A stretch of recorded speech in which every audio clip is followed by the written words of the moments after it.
Welcome and good morning or good afternoon or good evening to you. This is Oxford Interfaith Forum's Interfaith Discussion Series. We have more than 26 participating countries in this group. So again, welcome to all of you. This group seeks to encourage respectful interfaith dialogue about Scripture. Today we will be discussing Messiah and Messianism. During the presentation, we ask that you would please raise a question by submitting it through chat, and it will be held until ready to be answered. You can also submit questions during the open forum discussion by raising the hand icon through your Zoom format. A reminder now to please mute your Zoom profile so that everyone may listen uninterrupted. And thank you for coming. I would now like to introduce the chair for this meeting. Dr. Georgina Jardim is a senior fellow of the Center for Muslim Christian Studies and research associate of the University of Gloucester, with a special interest in scriptural reasoning and the intersection of gender and religion. Originally from Southern Africa, she has taught in secondary and tertiary education in the UK and South Africa, including introductions to Islam, Christian-Muslim relations, and scriptural engagement at the University of Gloucester and various colleges. She has contributed to conferences on the topics of characterization in the Bible and Quran and methods of scriptural engagement. Her PhD thesis was published as Recovering the Female Voice in Islamic Scripture. Welcome, Dr. Jardim. Thank you very much, Erica. It's my great privilege to chair this evening's proceedings. And first of all, to introduce to you Dr. Ghanem Nuseibeh.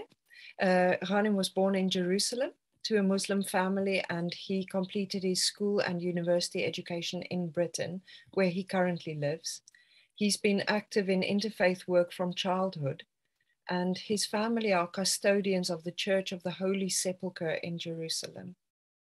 Ghanem founded an interfaith group for university students in the 1990s, and he's active in a number of interfaith and peace groups, such as being a trustee of the British Friends of Neve Shalom Wahat al-Salam, and he's patron of Faith Matters and chairman of Muslims Against Anti-Semitism. We look forward to your presentation tonight, Ghanem. Thank you very much, Georgina, for this kind introduction, and I'm sure we're all here for the main speaker, so I'll be as brief as I can. It's really a great honor and a great privilege and pleasure to be here at the first formal meeting for me at the Oxford Interfaith Forum, which really has been going from strength to strength and really bringing people of such diverse intellectual, academic, and religious backgrounds together, and really grateful for the organizers behind it. Besides the distinguished participants, we're very privileged to have two very distinguished speakers who will be introduced later on. But I'm certainly one of those who are very much eager to hear what they have to say. The subject they'll be discussing tonight is obviously of primary importance, both for Christian and Jewish, but also for Muslim, for the Muslim faith. The Abrahamic faith, all of them really have much of our history defined by the subject that will be discussed tonight, whether the common parts or the more difficult ones, whether it's the theological parts or whether the historical ones. There is always an element of what will probably be discussed tonight. And so it is such an important overlap of a subject of overlap of where those Abrahamic faiths overlap. So it's just such a great subject of great interest for me, and I'm sure for everyone else. It's therefore a great pleasure to be here and listen to our two distinguished speakers. I'm not going to spend more time talking, and I'll hand over back to Georgina, who will very kindly now start the formal proceedings and introduce the speakers. And thank you very much for letting me introduce today's meeting. Thank you. And now we're going to hear from Ben Sachs. Ben is the Jewish scholar at the Institute for Islamic, Christian, and Jewish Studies in Baltimore. Before arriving at ICGAS, Ben was director of the Malcolm and Diane Rosenberg program in Judaic Studies and the founding faculty principal at the West Ambler Johnston Residential College at Virginia Tech in Blacksburg, Virginia. Ben holds degrees from the University of Massachusetts, Amherst, the Hebrew University of Jerusalem, and he read his PhD in the history of Judaism at the University of Chicago. He has published on topics relating to Jewish philosophy, German Jewish history and culture, Jewish-Christian relations, and interreligious dialogue. Ben's most recent research project was a book entitled The Life of Quotation in Modern Jewish Thought, and it was completed just this past summer. Thank you for joining us here tonight, Ben, and we look forward to hearing from you. Thank you for that very kind introduction. I'm going to share my screen because I have a PowerPoint for everyone. It's probably, I don't know if you want to look at me speaking the whole time, so it's also an act of mercy. Let me get started here. Okay, so everybody can see my screen? Yeah, okay. So firstly, I want to thank the Oxford Interfaith Forum for organizing these dialogues and for inviting me to participate. I also want to thank my interlocutor for this evening, Dr. Goldingay. And I also want to especially thank Dr. Thea Gomolari for her kind support and leadership. My hope is that my presentation this evening will inspire a productive conversation and dialogue. A few caveats. I am not an expert on a Jewish Messiah, nor am I an expert on Jewish Messianism. So why am I here? The answer is, as a scholar and practitioner of interreligious dialogue, I'm very interested in how we create new spaces for interreligious encounters. So I'm excited to learn whether or not discussions of Messianism and Messiahs can create those spaces. From the Jewish perspective, as we will learn this evening, or morning or afternoon, the simple or not so simple answer is maybe. We know that Christians have a Messiah, but we also know that most Jews do not. I'm hopeful that our encounter together can move us beyond those simple assertions. Before we begin this evening, I want to share with you several points. The first is there is no singular view of a Messiah or Messianism in Jewish tradition. There are many interpretations of both, at times conflicting or outright contradictory views. However, I hope to convey a Jewish orientation to them for our conversation later. As most of you know already, there is a general understanding in Judaism that there will be a Messiah who will rebuild the temple in Jerusalem, resurrect the dead, and usher in an era of perfect peace. Even though generations of Jewish commentators have looked to the Hebrew Bible to interpret Messianism, there is a general consensus among them that there is little evidence of a messianic figure in the actual texts. Whether or not this is a polemical consensus is obviously an open question. The word Mashiach, Messiah, of course, does appear several times, usually to describe a priest or a king. Cyrus, for example, is a Mashiach. The book of Daniel refers to a Mashiach who will bring peace and the rebuilding of Jerusalem. But it is important to stress that the concepts that inform views of Jewish messianism mostly come out of the rabbinic and mystical traditions. For our conversation this evening, I will discuss a few of them. So let's look at a text. I want to start with a text that comes out of a broader discussion about the Messiah in the Talmudic Tractate Sanhedrin. Here's the passage. This is as in that practice of Rabbi Zeira, who, when he would find sages who were engaging in discussions about the coming of the Messiah, said to them, "Please, I ask of you, do not delay his coming by calculating the end of days." As we learn in a Baraita, an outside teaching, there are three matters that come only by means of diversion of attention from those matters. And these are they: the Messiah, a lost item, and a scorpion. While there were a few rabbis who interpreted this passage as a description of the Messianic world to come, that when the Messiah arrives, people will either feel the excited sensation of locating a lost article or feel the painful, deadly sting of a scorpion, most interpreted this passage as a warning. These are forbidden conversations. No one knows when the Messiah will arrive, so there's no sense in discussing it. The other two could be interpreted as conversations regarding whether or not a scorpion is under a rock, whether or not you've received a good deal at the shuk, or how an unrecoverable item was lost in the first place. There are two theological issues at stake here, one regarding time, the other regarding idolatry. These conversations are considered bitul zman, literally a waste of time. Time is sacred. It cannot be wasted. We have a religious obligation to use time in a meaningful way, ideally engaged in Torah. The other issue is dire, idolatry. Thinking about the Messiah actually is a form of image making. If we are limited because of time and space, our interpretations are as well. Imagining a Messiah or the Messiah's arrival is an extension of us, not of the divine. Such conversations construct the Messiah in one's own image. As we will learn over the next few minutes, that fear of idolatry was not all that effective in thwarting many conversations about the Messiah. However, we will also learn of the new theological opportunities that emerge from these conversations. We can obviously decide later whether or not these are opportunities worth pursuing interreligiously. So caution to the wind, some background. Jewish Messianic thinking goes back a long way.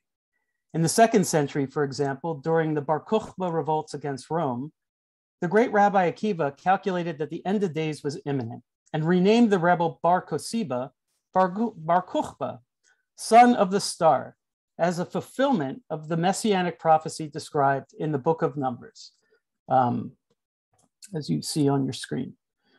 Bar Kokhba is called the Messiah.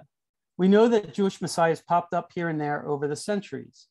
Because of the calculations produced in that passage in the Talmud, a Messiah was supposed to appear 440 years after the destruction of the temple. One even revealed himself in Crete sometime in the 5th century. In the 8th century, a series of Jewish messiahs revealed themselves in Persia.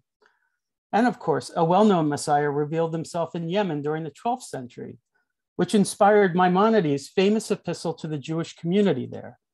It's worth briefly pausing here to highlight a few important parts of that letter.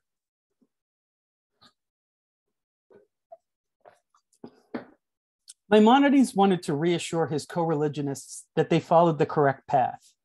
He stressed that the true test of a Messiah should be measured by Messianic criteria. Is the world a better place? Has the Messiah brought prosperity and peace? Has hunger been eradicated? Have the dead been resurrected? Etc. Rather than focus on the person, we should engage their actions and results. We yearn for the days of the Messiah, but not for any material rewards they might bring, but rather for the tranquility that permits untrammeled pursuit of wisdom. In a word, Torah.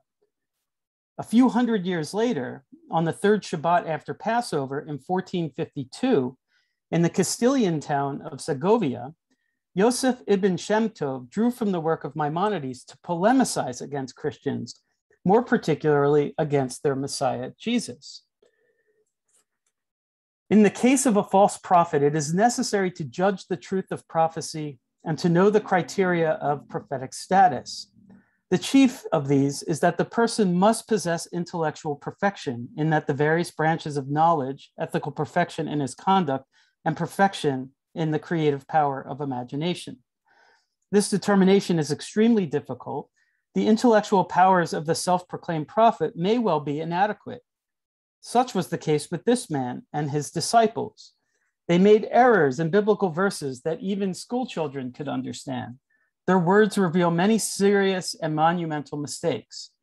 They were masters of the imagination, and because of this, they had dreams and delusions that made them think they had acquired true knowledge without study. These sorts of polemics were not uncommon. Messianic thinking for these thinkers was simply lazy.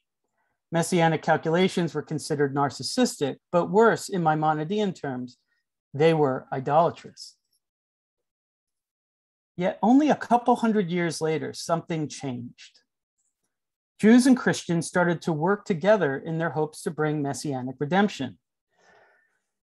Inspired by the Christian Hebraism of the Renaissance, and both committed Christian millenarians themselves, John Dury and Samuel Hartib sought to learn more about Judaism, but more particularly, what actual living Jews believed about Messianism and a Messiah. In 1640, they established a College of Jewish Studies in London, which staffed 2 Christian Hebraists and the famed Dutch Sephardi millenarian rabbi, Manasseh ben Israel. One major goal of the college was to make Judaism better known to Christians. While conversion of Jews remained desirable, something else happened. The more they learned about Jewish views, the more they reinterpreted their own to accommodate Jewish sensibilities. For example, Jews believed in a political Messiah. So a French millenarian, Isaac La Pereira, suggested that the Jewish Messiah would join forces with the King of France, that they would together rule the world. A Portuguese Jesuit, Antonio Vieira, saw Portugal as a messianic kingdom and urged the king to recall Jews to prepare for the Portuguese millennium. Studying Jewish Kabbalistic texts, the Christian Hebrew scholars articulated an ancient Jewish view that there would be 2 messiahs, one from the house of David, the other from the house of Yosef. This messianic collaboration laid the foundation for possibly the largest Jewish messianic revolution in history. As Jews and Christians rallied to study Jewish mystical texts, use gematria, a mystical form of numerology, to calculate the Messiah's arrival or return, others around the Mediterranean world started to grow excited for this very important moment, a long-awaited divine intervention. On March 13th, 1664, in Cairo, a Jewish wedding took place at the home of Raphael Yosef, a representative of Egyptian Jewry to the government. The bride, known as Sarah the Ashkenazi, was a refugee from the pogroms against Jewish communities occurring in present-day Poland and Lithuania. Many years before this wedding, Sarah boasted that she was destined to marry the Messiah. The groom was a refugee of a different sort, the son of a merchant in Ottoman Izmir or Smyrna. He had been kicked out of a number of cities for nefarious messianic activities. The wedding and marriage, however, was destined for messianic greatness, for the groom was the famous Shabbatai Tzvi. Not too long after the wedding, Shabbatai revealed himself to be the Messiah. Headed by a messianic couple, a shrewd prophet named Nathan of Gaza, the event initiated the largest wide-scale messianic revolution since the Bar Kokhba revolt. Yet only a year later, Shabbatai's forced conversion to Islam paused momentum. The movement slowly transformed into an antinomian tradition that inspired others, such as Frankism, and even a sect today in Turkey, the Donme. Of course, Tzvi's apostasy influenced his movement, but it was not the only reason antinomian traditions emerged. Years before Tzvi's forced conversion, Sarah had been pilloried by the movement's opponents as sexually promiscuous. Interestingly, another legacy of this movement was apparently one of liberation. It freed Jewish women from their halachically submissive roles, as Ada Rappaport Albert argued in her book, Women and the Messianic Heresy of Shabbatai Tzvi. In the movement, women led as prophets and were even permitted against traditionalist practice to read aloud from the Torah scroll in synagogue services. The Messianic queen, Sarah, had an incredibly prominent position in the movement, since she was its most important prophetess, and for some was even a Messiah herself. Yet it may not have been as radical as they made it out to be. We know that the rabbinic sages of late antiquity routinely expressed objections against women's involvement in the public sphere. However, as Julia Schwartzman has shown, prophecy for women did not represent a problem. Paradoxically, despite being by definition the public activity par excellence, prophecy is seen both by the Hebrew Bible and by rabbinic sages as an egalitarian phenomenon. It appears that the reason for such a positive attitude towards female prophets is rooted in the nature of prophecy. Prophecy for the medieval may have been regarded as the essence of Judaism, but a prophet had no legal authority whatsoever. Consequently, as long as halachic matters were securely out of her competence, the rabbinic sages and their medieval commentators could tolerate a woman prophet. In fact, the Hebrew Bible identifies 3 prophetesses, Miriam, Devorah, and Huldah, although the meaning of the word nevi'ah is unclear since these prophetic activities varied. The rabbis argued that in addition to these 3 women, there were actually a total of 7 female prophets, also including Sarah, Hannah, Abigail, and Esther. Sarah the Ashkenazi's sin, though, was using her prophecy toward Messianism. Yet a question emerged from her perceived sin. If the Messianic age is a radical departure from our here and now, what could be more radical than the replacing of patriarchy? In his book on Sarah the Ashkenazi, Alexander Vanderhaven argues that the Sabbatian movement represented 2 messianic impulses, one that can be identified with Nathan and Shabbatai, and for which reflect the bodily carnal impulses and redemptive activities, which took place in a realm where the mystical interacts with the heavenly beyond the physical world. The other was presented by Sarah and all those female prophetesses in the movement, which was oriented toward the earthly realm, toward justice. We know that the Messianic couple inspired Christians at the time too. For example, we have a Polish pamphlet in 1666 calling Shabbatai a Quaker Jew.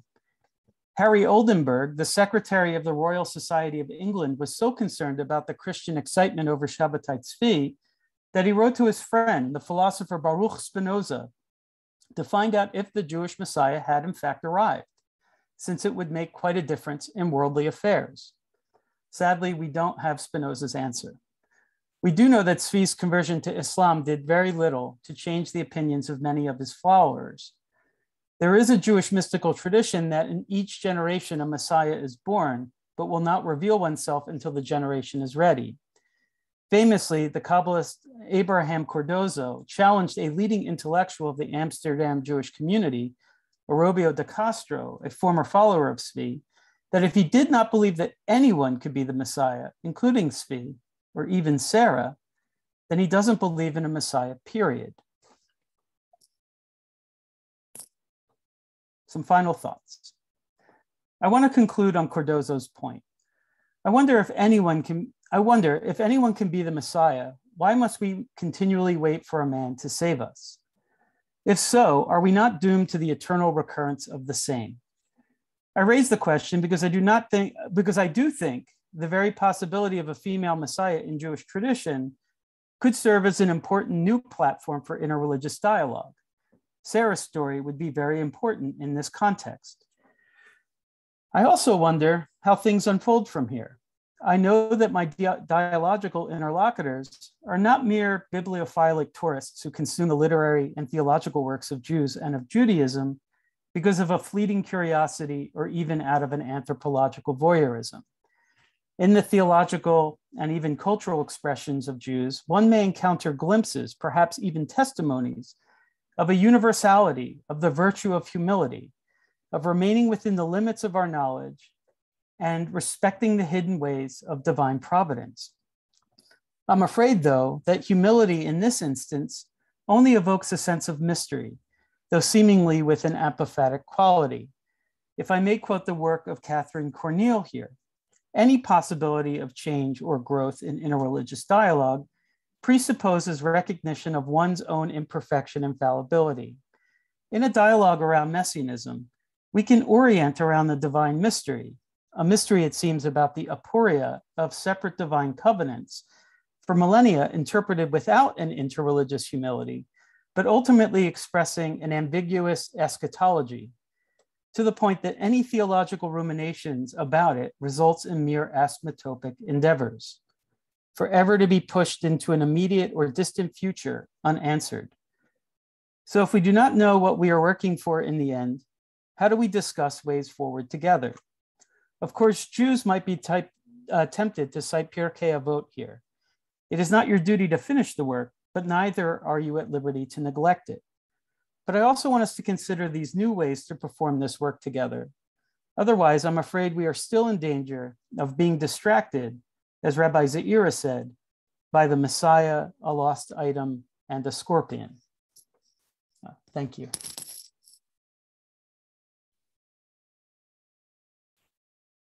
Thank you for that fascinating presentation, Ben. I'm really looking forward to the question and answer session at the end. Please do record your questions in the chat in the meantime, and we hope to have some time to respond to them at the end. It now gives me great pleasure to introduce Dr. John Goldingay. Reverend Dr. John Goldingay is the David Allen Hubbard Professor Emeritus of Old Testament in the School of Theology of Fuller Theological Seminary in California, and he lives in Oxford, England. He was previously Principal and Professor of Old Testament and Hebrew at St. John's Theological College in Nottingham, England.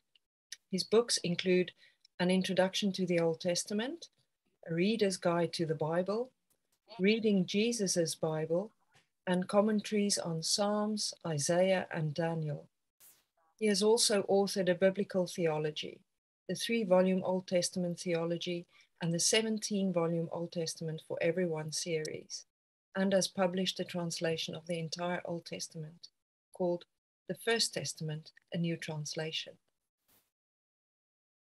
John, we look forward to hearing from you.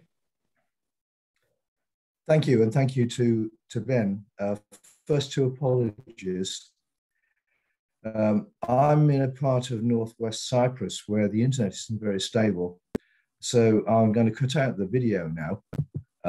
If I can work out, yes, there. Yes, which may help. And I have a cold, but not COVID, as we were afraid until yesterday when I had a test and it was negative. It's a few weeks now since the Jewish New Year, and rather more weeks since the Muslim New Year.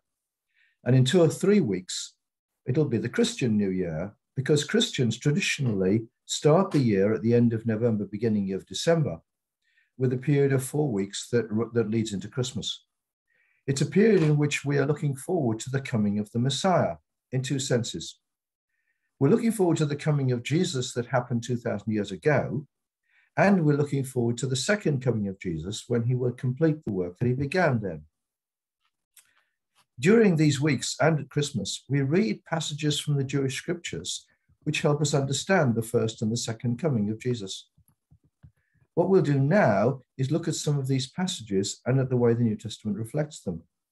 First, from Matthew chapter 2, and I'll ask Thea to display the first slide.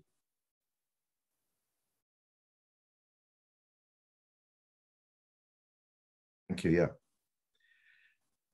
After Jesus was born in Bethlehem during the time of King Herod, Magi from the east came to Jerusalem and asked, where is the one who has been born King of the Jews?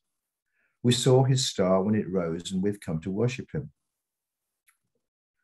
The Magi, or wise men, are astrologers. The story is really rather funny because King Herod thinks that he is King of the Jews, and the last thing he wants is somebody announcing another King of the Jews. So Matthew goes on, when King Herod heard this, he was disturbed, and all Jerusalem with him. When he had called together all the people's chief priests and teachers of the law, he asked them where the Messiah was to be born.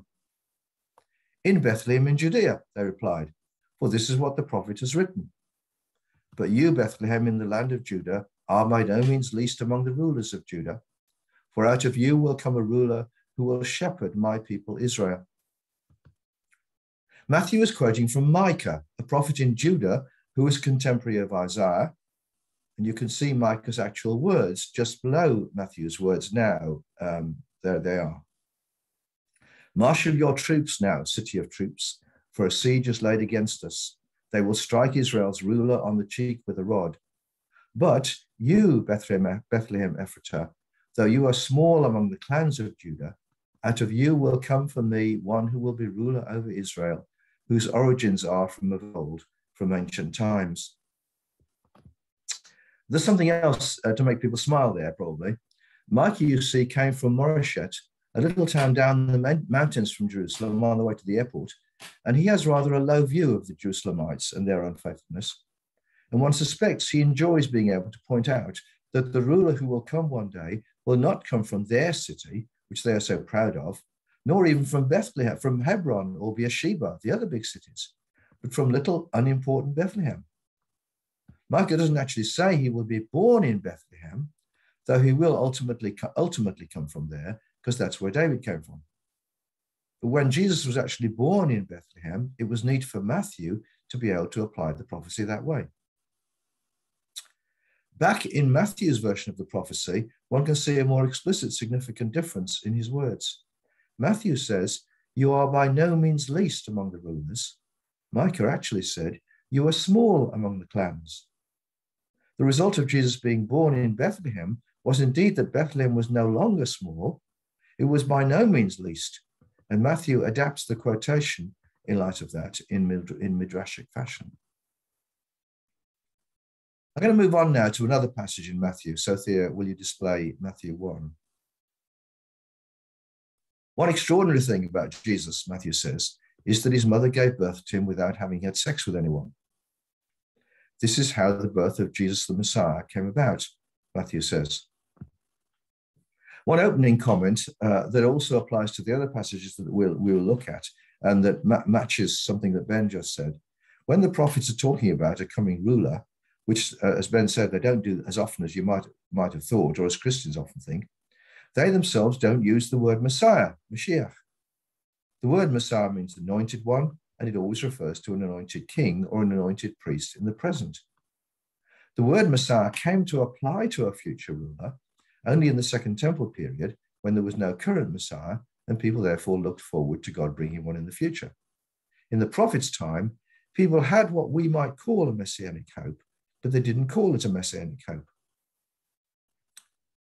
Now, the bottom of that quote from Matthew on that you can see, all this took place to fulfill what the Lord had said. No, back will you? Can you Thea?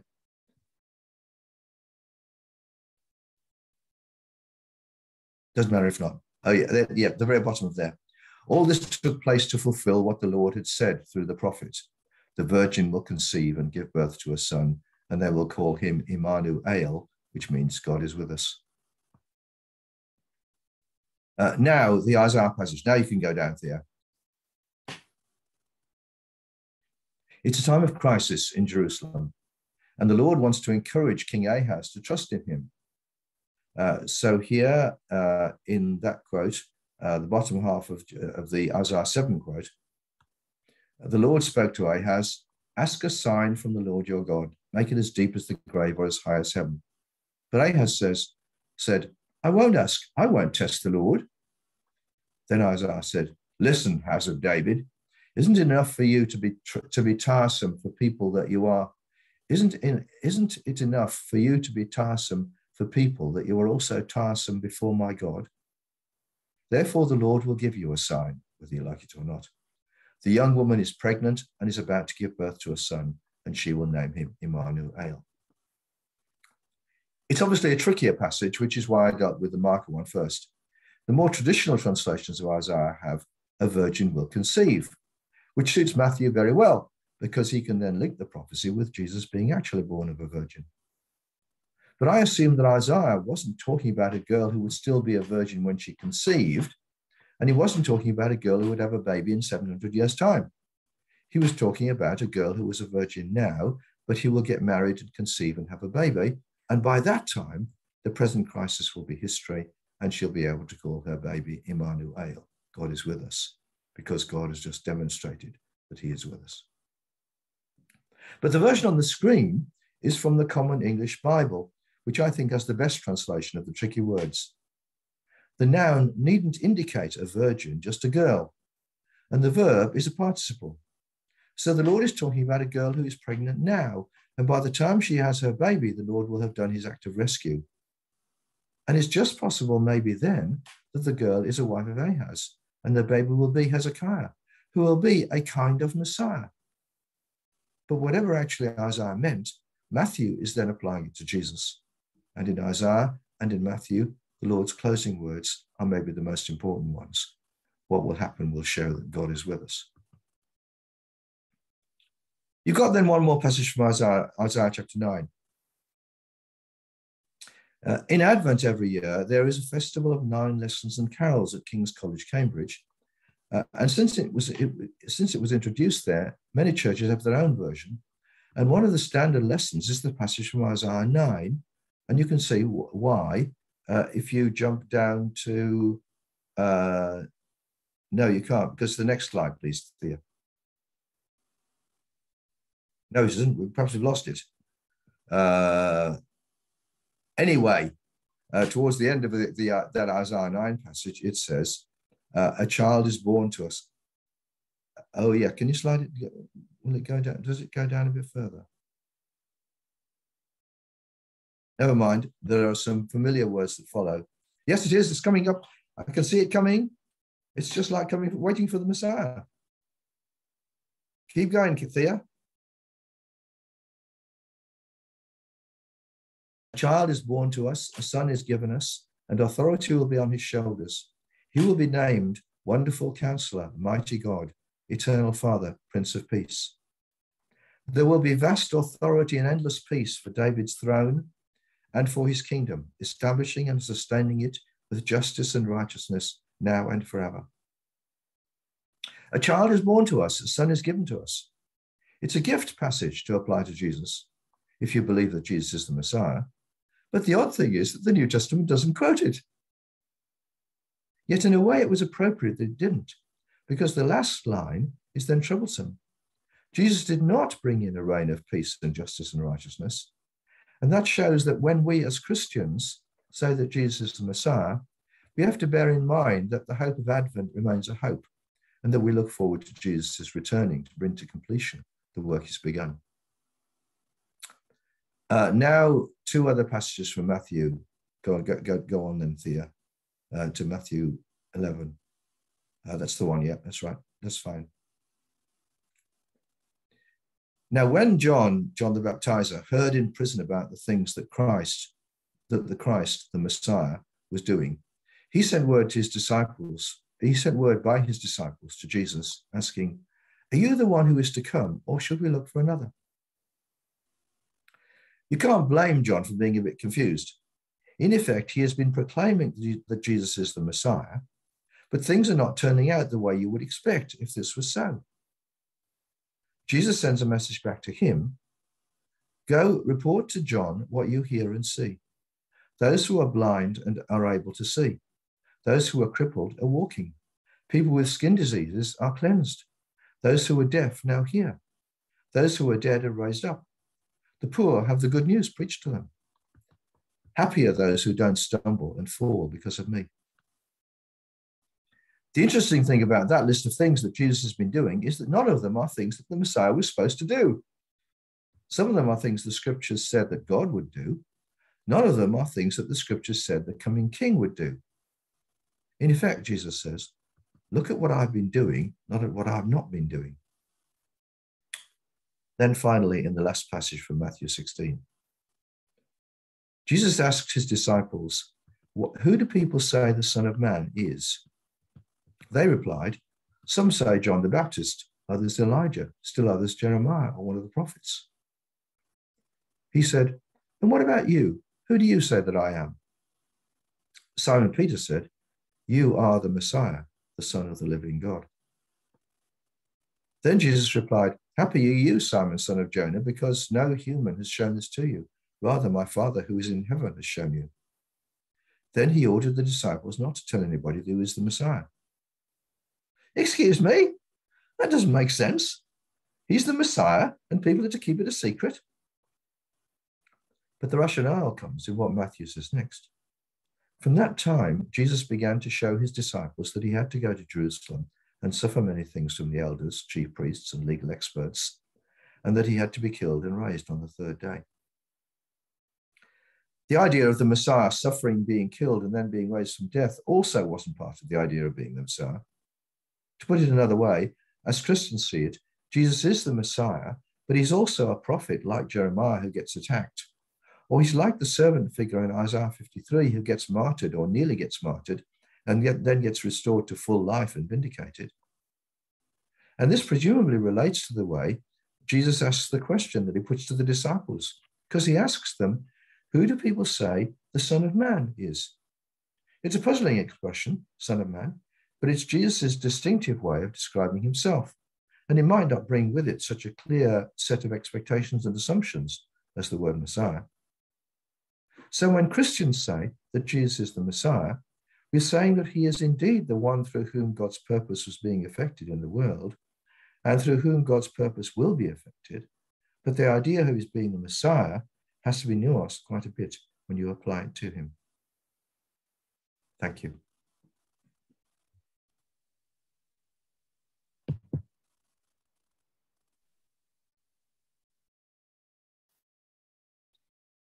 Thank you, John. And I invite you to either use the raise your hand function if you have a question, or to put it in chat if you have a question for either or both of our speakers. Perhaps while you are reflecting on everything we've heard, if I might start with a question myself. I'm thinking about both your presentations. There seems to be some messianism, if I may put it that way, attributed to figures who seemingly have no legal authority, as you said, Ben, with Sarah Tzvi, and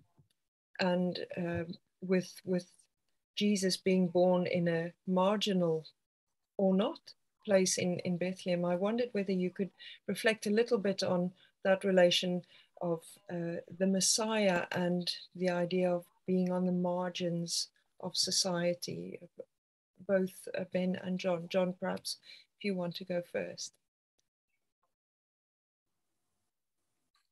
Sorry, who are you asking to go first? John, sorry, I saw you. Oh, okay, yeah.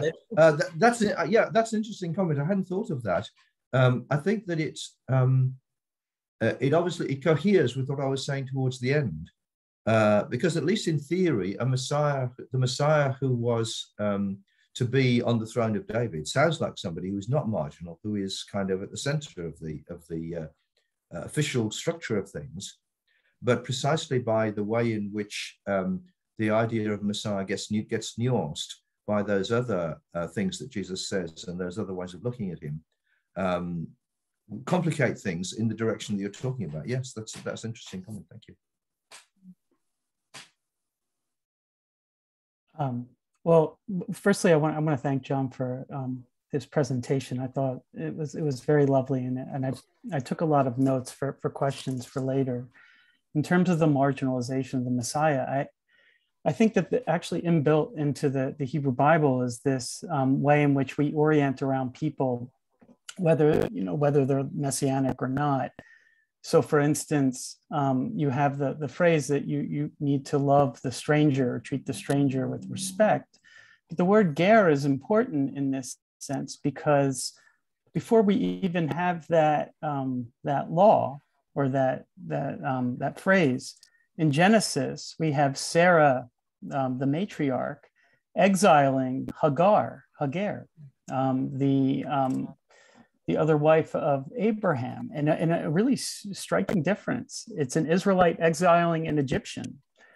And I think what that's teaching is that in relationship with people, you'll either be the persecuted or you'll be the one in power. And so it's always somewhat fluid, but you never want to take one position because you want to avoid being the persecutor. The Messiah is going to be, at least in the sense, the one that's persecuted, because the one thing we do learn about Hagar, for instance, is she's the only one that gets to name God, El Roi, that's the God who sees. So if we don't see marginalized and we don't see the persecuted, we're preventing that messianism from actually coming into the world, because we're taking the role of, well, later we would say Pharaoh, but the persecutor.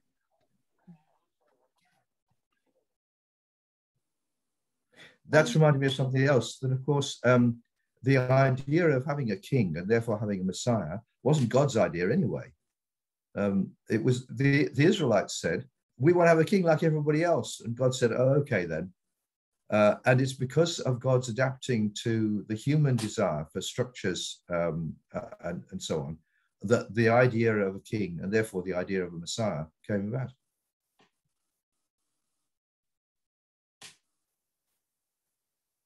Ben, I wonder if you wanted, you said you had noted a couple of questions that you perhaps had to John, if you want to raise some of them. Oh, sure. Yeah. So for me, at least in a lot of our work in a religious dialogue here, people come with a variety of perspectives in which they want to engage religious others, but very common is a typological Christian reading of the Hebrew Bible or Old Testament, in that a lot of the time in which we are engaging in dialogue, what we're actually doing is more like polemics, in that someone wants to see a truth in the text and justify a particular truth as a way of allowing a certain religious reality to inform their life.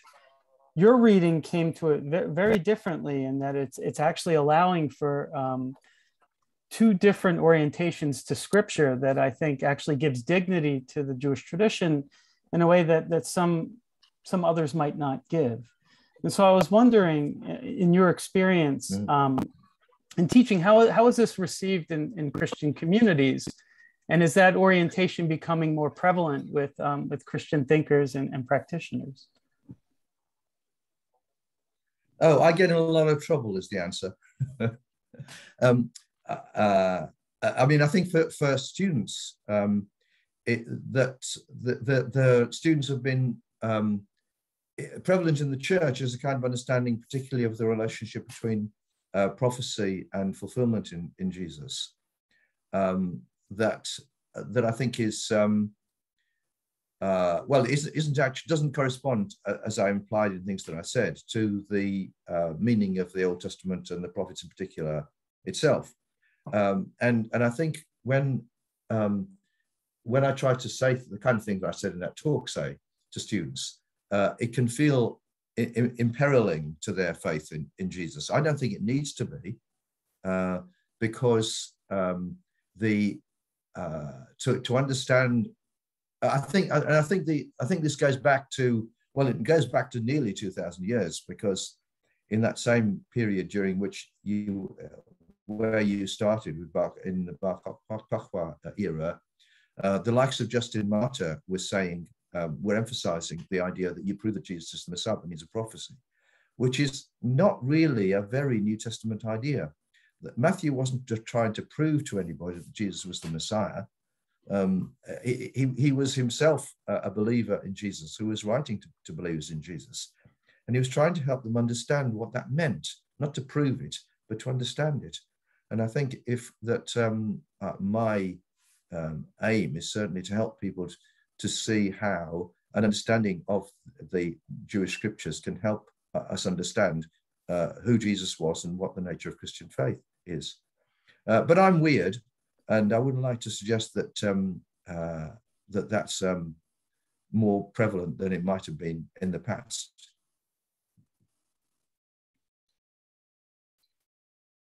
Ask Erica, because Erica was a student of mine once, and see what that. Erica, did you want to respond on whether John is weird in his thinking or not before we take a question from Anastasia? No,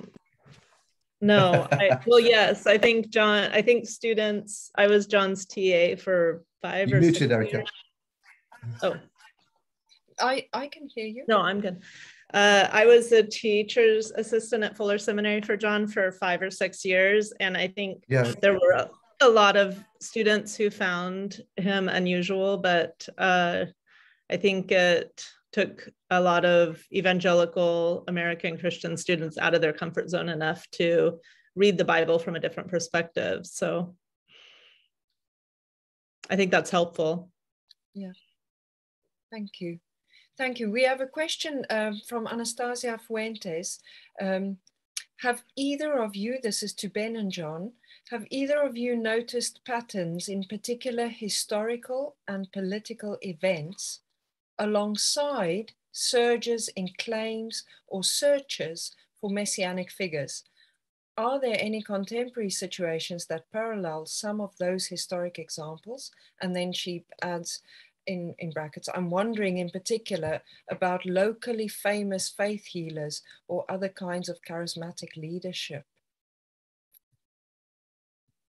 Ben, perhaps if I could turn to you first to respond to that, whether you've noticed patterns in particular or perhaps eras.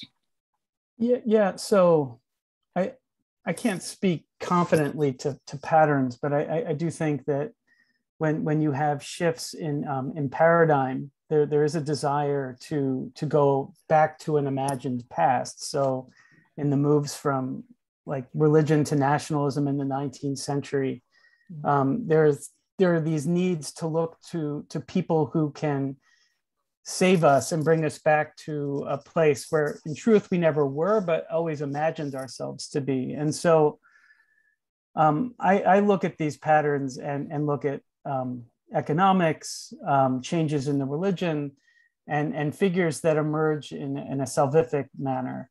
But they also can emerge in ways to stand against certain paradigms and worldviews. But I'm uncomfortable trying to find, I guess, a phenomenology of Messianism in that each character and each circumstance leads to a charismatic leader. I will say, though, that living in the country that I'm living in right now and the rise of certain authoritarian tendencies with charismatic figures makes me uncomfortable because certain messianic tropes are being pushed onto people that may be happy to inhabit them, but may not actually, maybe I'm revealing too much, but may not actually deserve them, right? Then is it saving all of us? Is it repair, or is it a restoration of an imagined past? And I think that can be a little bit dangerous. Georgina, I lost the connection while you were saying the question. Could you say the question again? Right. It is in chat if you have access to that, but I'll certainly read it again. Okay. Have you noticed patterns in particular historical and political events alongside surges in claims or searches for messianic figures? And then are there any contemporary situations that might relate to that? No, I don't think I've got anything to add to what Ben said, actually. Yeah, and a very interesting observation there about to what extent the messianic expectation is towards the future, or really a reinstitution of a glorious past or a high point in the past. Thank you for that, Ben. Erica has also posted a JPEG in the chat, and Anastasia, thanks you both for your responses. We do have some time for a further question, but I wonder whether perhaps you want to take up some of the themes in each other's presentation a bit more, or perhaps just an explanation of it, what typological reading means for some of us who perhaps aren't in the center of these studies. What is a typological reading?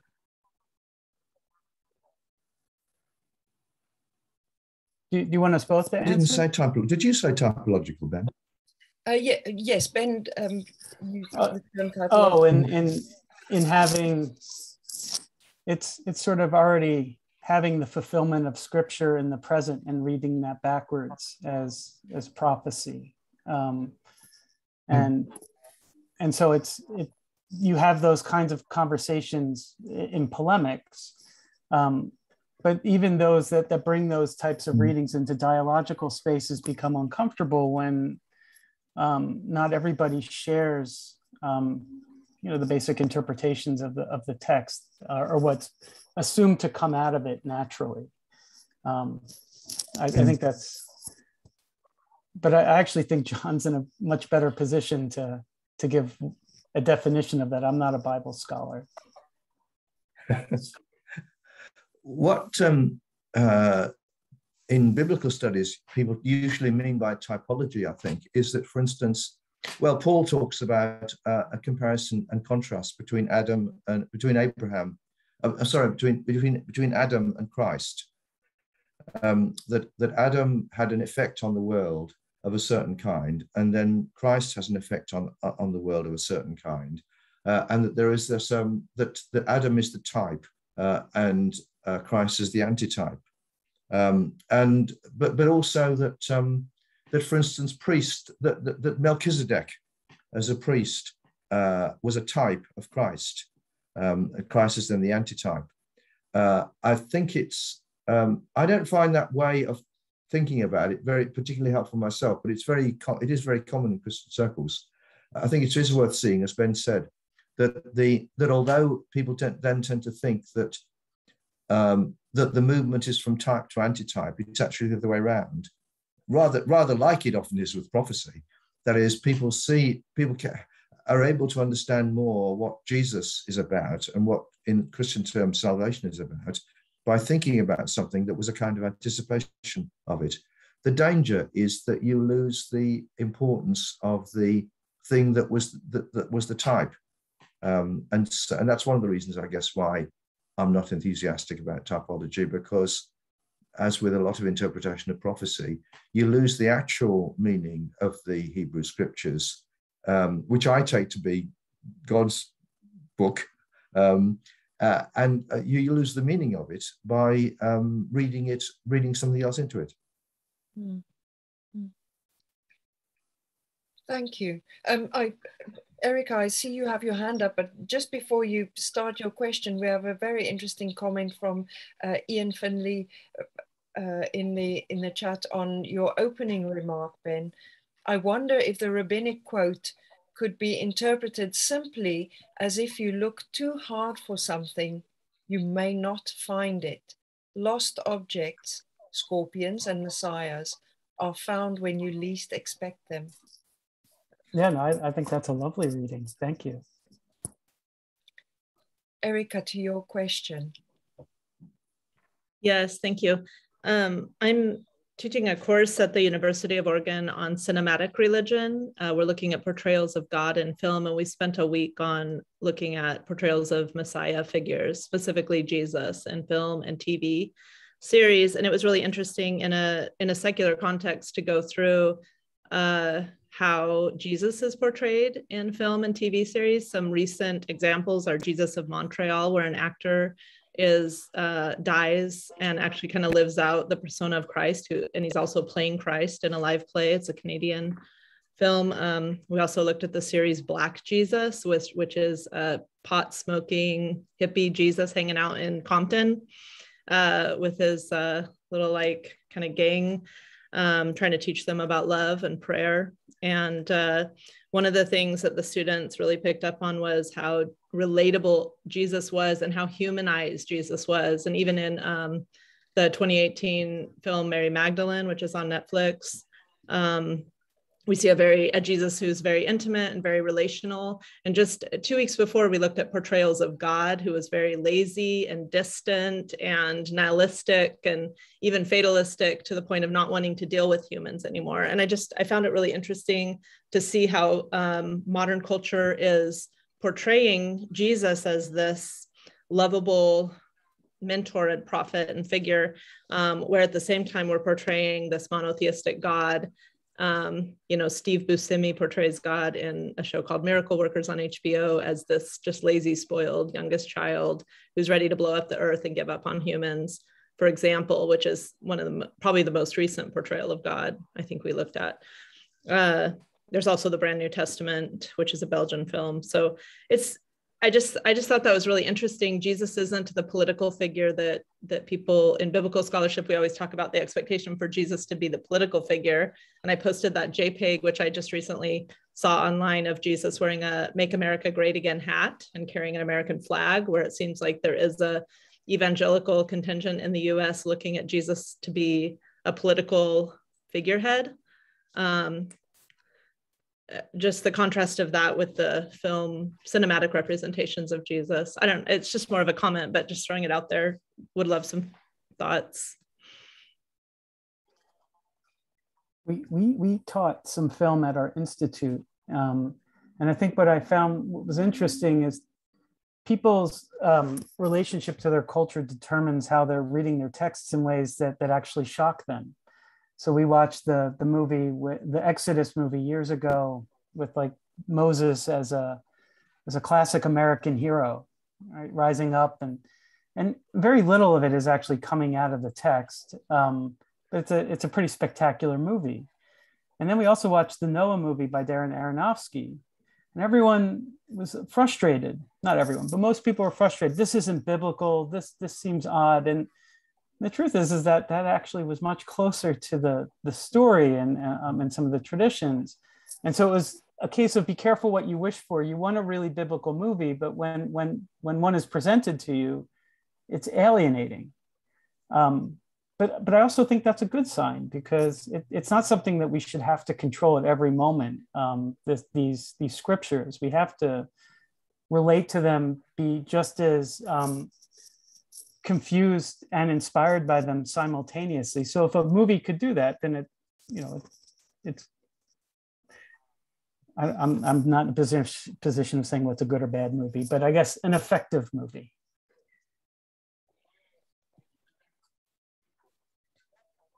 I wonder, John, if you could perhaps, if you have any comment on that, and it would certainly be interesting perhaps for this group and this forum to consider the portrayal of divine figures in an interfaith context. It's raising all sorts of questions for me at the moment. But John, if I might leave the last one. What strikes me about it is that the context in the context in which the scriptures were produced was not so different from this. That is, the scriptures were produced in the context in which the cultures had stories about creation and flood and things like that, and so that the scriptures. So when Israelites wrote and read, and listened to these scriptures, they were in dialogue with the versions that were around in the culture, and there's a kind of mutual interplay and a realization of the significance of your own story when you contrast it with the ones around in the culture. And that seems to me to be a useful thing about these. One of the useful things about these movies, that it actually helps you to see, either by contrast or by comparison, it helps you to see your own cultures, your own scripture story more clearly. Thank you. I think that's a wonderful way to end our time together. I thank you for both for your presentations and for stimulating such good conversation. I mean, I haven't even begun to touch on Sarah Tzvi. I really have to go and look into that. Thank you so much for both your presentations. Erika, if I can pass back to you. Yes, thank you very much. Thank you everyone for coming. Please remember that next month on the 7th of December, we will be meeting to discuss the Festival of Light in the Book of Maccabees. I hope you all have a wonderful week. Thank you. Bye.